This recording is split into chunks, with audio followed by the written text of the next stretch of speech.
واخيرا الناخب الوطني وليد الركراكي كيعلن على لائحه المنتخب الوطني المغربي اللي غادا تواجه المنتخب الموزمبيقي والمنتخب الاوغندي. شوف، تحضيرا لكأس افريقيا القادمه اللي غتقام في المغرب، واللائحه كتشهد عوده 5 لعابه ديال المنتخب الوطني المغربي، ومنهم من اللاعبين ديال الحرس القديم ديال كأس العالم في قطر، منهم رومان سايس ونصير مزراوي كيعودوا للمنتخب الوطني المغربي مجددا.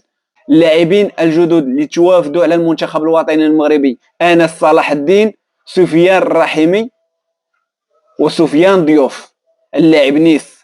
هادو هما اللعابه اللي جاو المنتخب الوطني المغربي باش يعزوا الخطوط المنتخب الوطني المغربي.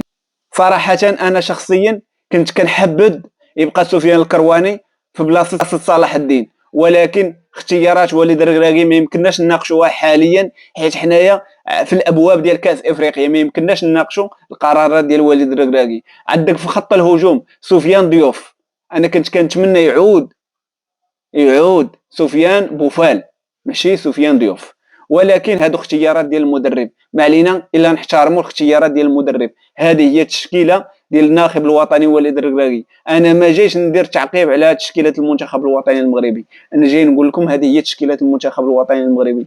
ما بغيناش نبداو نديروا الفتنه من دابا. خلي وليد الركراكي هو يتحمل المسؤوليه ديال الاختيارات ديالو.